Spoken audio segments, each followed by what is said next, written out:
You should answer the questions as you listen because you will not hear the recording a second time. Listen carefully and answer questions 1 to 6. Yes, so that's Janet Thompson. Would you like me to spell it? If you wouldn't mind, thank you. Just the surname, please. No problem. It's Thompson. Great. Now, Janet, before we go through the openings I have here in front of me, might I just take a few more details to complete your profile on my system? Of course. What would you like to know? Well, let's start with your email address, please. OK, janthompson@hort.net. I see. Is that Jan as in Jan? No, that wasn't available. I had to make do with Jann. Here, let me spell it for you again, just to be sure. JANNTHOMPSON Much obliged. And could I ask, do you have your referee details to hand? Yes, what do you need? I need one work reference and one character reference from a friend or colleague. OK, for a work reference, there's Jane Foote. She's my former boss at Bermuda Girls' School, head of English. OK. My personal referee is Monica Carbody. Mon and I have been best friends since we met in Bermuda in 1991, when she was deputy head of English under Mrs. Foote. Perfect. And you mentioned, of course, that you're an English teacher, but are there any additional subjects you're qualified to teach? Yes, I have a diploma in special needs, and I can also do history to GCSE level. Very good.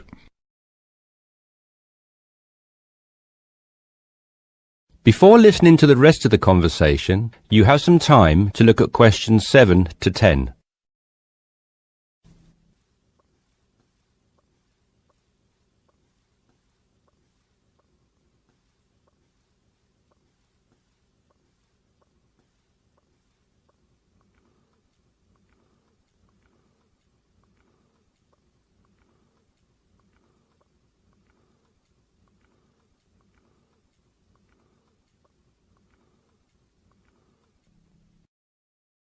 Now listen and answer questions 7 to 10. Do you think I stand a good chance of finding something? Oh, better than good. In fact, we have some positions we can offer you today. You see, it's not so difficult to find a temporary role. Tell you the truth, there are plenty of them around, but getting a permanent position will prove a little more trying, though.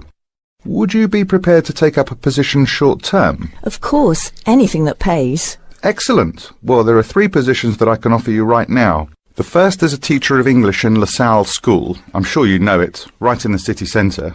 Yes, near where I live, actually. Even better.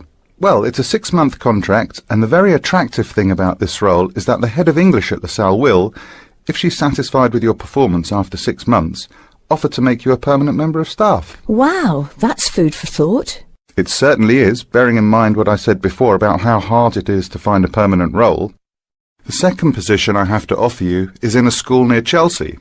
It's called the Chelsea Free School. Are you familiar? I can't say that I've heard of it. Well, this contract is for 1 year, which is a lot better, looking at it from a short-term job security perspective, than the first role I mentioned. But you also have to realise that you are a temporary replacement for a female teacher who has taken maternity leave. There is no prospect of the position being made permanent. I see. I have one other vacancy at the minute, though I doubt you'll find it quite so appealing. It's situated in rural Cambridgeshire. I'll spell that just in case you want to take it down. CAMBRIDGESHIRE. And the school simply goes by the name Cambridge, though it's not in any way related to the other more well-known establishment of the same name. I was just going to ask that. What a lovely location, though, eh? Yes, but there's a catch. It's only a 6-week contract to cover for someone on extended sick leave. I see. Well, I guess that's ruled out then. What sort of salary can I... That is the end of part 1. You now have half a minute to check your answers.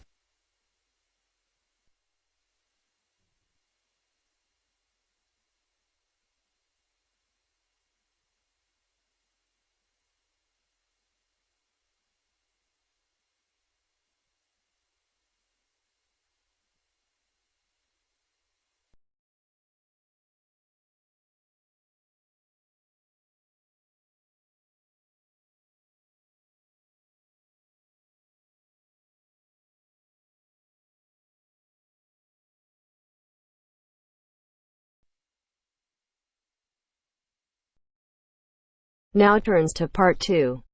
You are going to hear a talk about making the most of graduate school. First, you have some time to look at questions 11 to 16.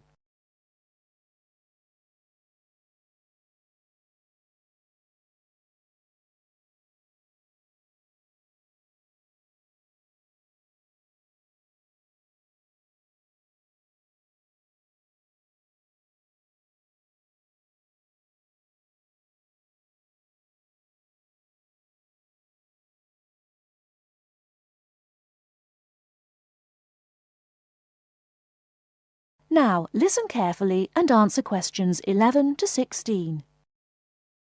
Entrance to the graduate school. My job now is to give you the graduate school survival guide and make some concise suggestions for getting the most out of your relationship with our research supervisor, getting the most out of what you read, and making continual progress with your research. First, your relationship with your supervisor. This is fundamental. Meet regularly.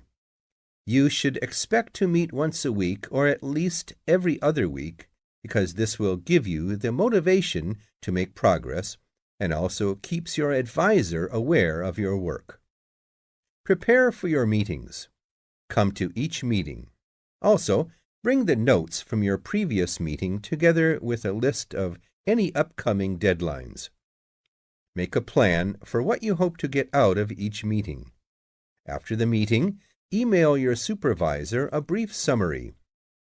Include a list of major topics discussed, a list of what you agreed on, a note of any advice you may not want to follow, and a new summary of what you are planning to do. This helps avoid misunderstandings and provides a handy record of the progress of your research. Add a to-do list for yourself and your supervisor, including a reading list. Finally, add the time and date for the next meeting. My second main piece of advice is to keep your supervisor informed. Show him or her the results of your work as soon as possible. This helps your supervisor understand your research and identify any potential points of conflict early in the process. Include summaries of your work, including any results of experiments, and also anything you write about your research. Thirdly, communicate clearly. If you disagree with your advisor, state your objections and concerns clearly and calmly. If you feel that something about your relationship is not working, discuss it with him or her. Whenever possible, suggest steps that they could take to address your concerns. Under this heading, it is extremely important to take the initiative. You do not need to clear everything you do in your research with your advisor. He or she is busy too. You must be responsible for your own ideas and the progress of your work. Before you hear the rest of the talk, you have some time to look at questions 17 to 20.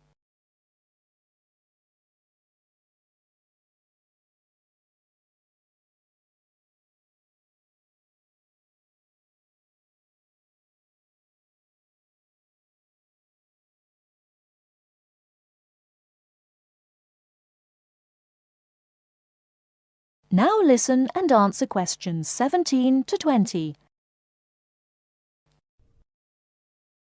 The second section of my talk is about getting the most out of what you read. The first principle here is to be organized. Keep an electronic bibliography with notes and pointers to the paper files. Keep and file all the papers you have read. Point 2. Be efficient. Only read what you need to. Start by reading only the conclusion, scanning figures and tables, and looking at their references. Read the other sections only if the paper seems relevant or you think it might help you get a different perspective. Skip the sections you think you already understand. These are often the background and motivation sections. It's of critical importance to take good notes on every paper you find worth reading. Note especially what problem the author is trying to solve, what approach they take to the problem, and how their approach differs from other approaches. Next, summarize what you have read on each topic. After you have read several papers on the same topic, note the key problems, the various formulations of the problem under consideration, the relationship between the various approaches and the alternative approaches you come across. Let me add one point you might not have already thought of. Read PhD theses. Even though they are long, they can be very helpful for quickly learning about what has been done in your field of interest. Focus particularly on the background sections and method sections. Don't forget to read your advisor's thesis. This will give you an idea of what he or she expects from you. The third section of my talk is about making continual progress with your research. Keep a journal of your ideas. Write down every issue you are thinking about, even if you think it is stupid. This will help you keep track of your progress and keep you from going round in circles. That is the end of part 2. You now have half a minute to check your answers.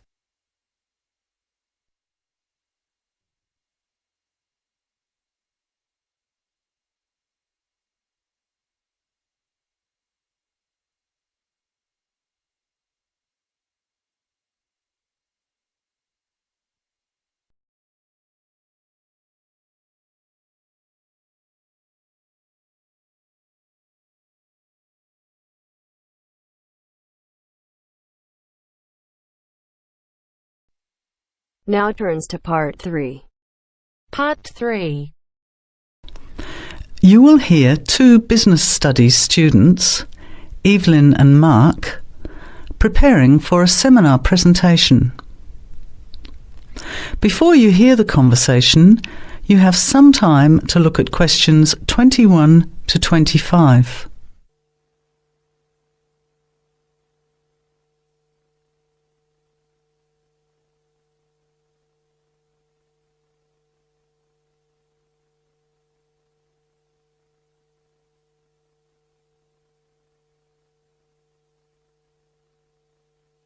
Well, I think the marketing of food would be a good topic. I read a very interesting article the other day about the Canadian food market. I suppose everybody's interested in food, even if it's trying not to eat. Why Canada? I know that's where you come from, but isn't it just all North America, really? No, that's why I thought this article was interesting. Although lots of U.S. companies are well established in Canada, and vice versa, there are still subtle differences between the two markets. It says here, the Canadian market is definitely not a northern clone of the U.S. I like that. And it says that if you understand these differences, it can have a big impact on successful food marketing. So I know that Canada has a big French-speaking population in Quebec. Is this what they're referring to? Not only French and English speakers, there are many different ethnic groups in Canada. It's really quite multicultural. For example, Toronto has large Asian and Italian populations, and Vancouver's got a large Asian population too. And because Canada's population is small, these groups make quite an impact, introducing new styles of cooking. So you can see lots of unfamiliar vegetables and things in the markets, and new restaurants are opening every day. It's great if you love trying out new foods, as many people do. Which kinds of food are becoming popular? Well, some Asian food, I'd say, has been popular for quite a while, like Chinese. But now, Southeast Asian restaurants are becoming very fashionable. Then there's Mediterranean, of course, such as Greek, Italian, and so on. But Caribbean and Mexican food is really taking off among young people these days. So are the supermarkets starting to stock the ingredients that are needed to prepare these foods at home? You know, all those unusual condiments and sauces. Yes, that's right. It's quite interesting going to the supermarket, isn't it? And noticing how they're introducing sections for foods of different nationalities. You can buy quite exotic products locally these days. The article mentioned that 80% of the Canadian retail market is controlled by 8 major national supermarket chains, so that when they introduce changes, they can happen quite rapidly. OK. Well, how are we going to organise this seminar then? I made some notes on the trends in the Canadian market, about changing tastes and also patterns for where food is consumed. I thought maybe we could summarize it into a chart or table and maybe use the overhead projector to present it. Good idea. Maybe I could have a look for similar trends and tastes in Australia and the UK for comparison. Let's have a look at what you found. Before the conversation continues, you have some time to look at questions 26 to 30.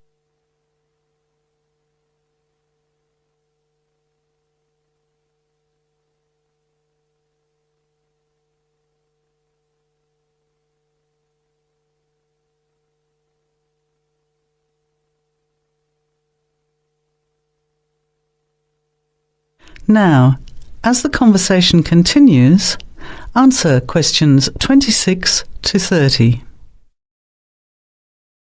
The most significant trend, it seemed to me, was that Canadians are definitely interested in healthy food.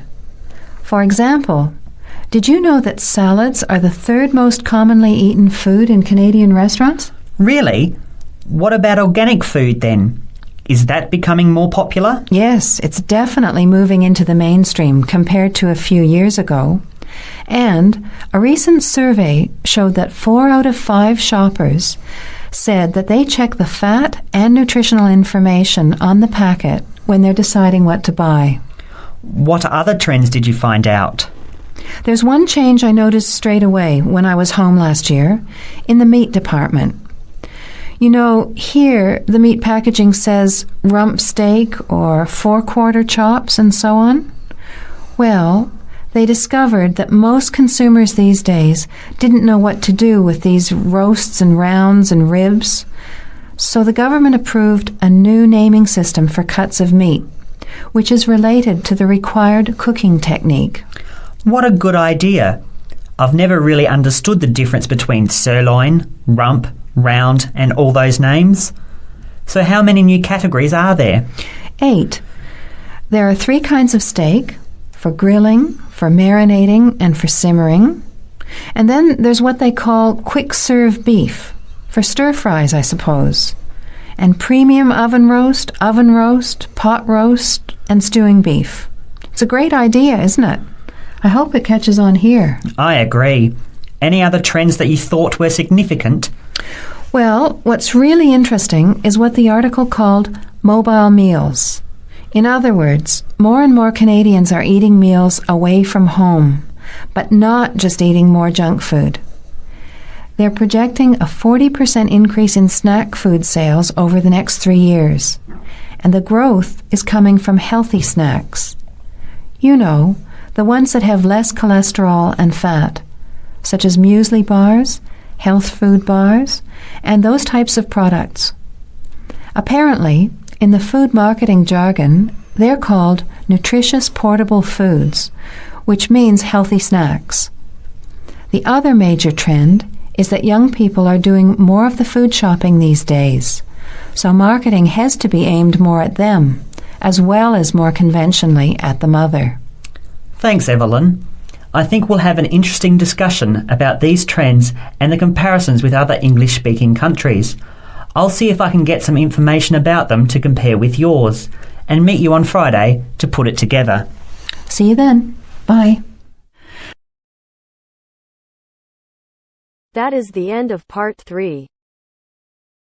You now have half a minute to check your answers.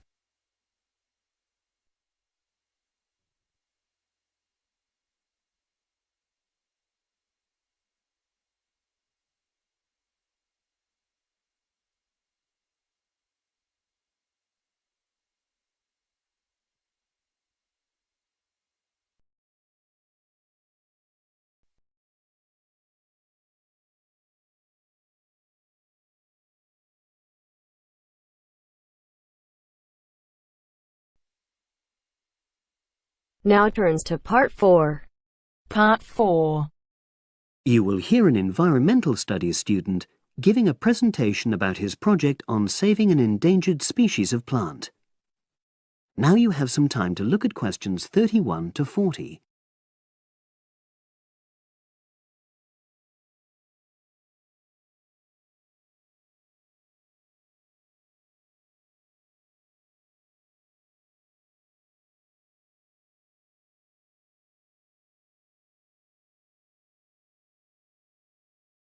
Now listen and answer questions 31 to 40. For my presentation, I'm going to summarise what I've found out about efforts to save one plant species, the juniper bush. It once flourished in Britain and throughout the world's temperate zones, but over the last few decades has declined considerably. Before I go on to explain the steps being taken to save it in England, let me start by looking at some background information and why the juniper has been so important in cultural as well as ecological terms, historically and in the present day. Firstly, I want to emphasise the fact that juniper is a very ancient plant. It has been discovered that it was actually amongst the first species of plants to establish itself in Britain in the period following the most recent Ice Age. And, as I say, it has a much valued place in British culture. It was used widely as a fuel during the Middle Ages because when burnt, the smoke given off is all but invisible, and so any illicit activities involving fire could go on without being detected. For example, cooking game hunted illegally. It also has valuable medicinal properties. Particularly during large epidemics, oils were extracted from the juniper wood and sprayed in the air to try to prevent the spread of infection in hospital wards. And these days, perhaps its most well-known use is in cuisine, cooking, where its berries are a much valued ingredient, used to flavour a variety of meat dishes and also drinks. Turning now to ecological issues, juniper bushes play an important role in supporting other living things. If juniper bushes are wiped out, this would radically affect many different insect and also fungus species.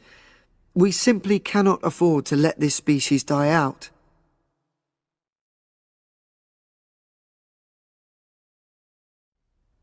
So, why is the juniper plant declining at such a rapid rate? Well, a survey conducted in the north and west of Britain in 2004-5 showed that a major problem is the fact that in present-day populations, ratios between the sexes are unbalanced, and without a proper mix of male and female, bushes don't get pollinated. Also, the survey found that in a lot of these populations, the plants are the same age, so this means that bushes grow old and start to die at similar times, leading to swift extinction of whole populations. Now, the charity Plant Life is trying to do something to halt the decline in juniper species. It's currently trying out 2 new major salvage techniques, this time focusing on lowland regions of England. The first thing it's trying is to provide shelters for the seedlings in areas where juniper populations are fairly well established. These, of course, are designed to help protect the plants at their most vulnerable stage. A further measure is that in areas where colonies have all but died out, numbers are being bolstered by the planting of cuttings which have been taken from healthy bushes elsewhere. Now, I hope I've given a clear picture of the problems facing this culturally and ecologically valuable plant, and of the measures being taken by Plant Life to tackle them. If anyone has any questions, I'd be happy. That is the end of Part 4. You now have half a minute to check your answers.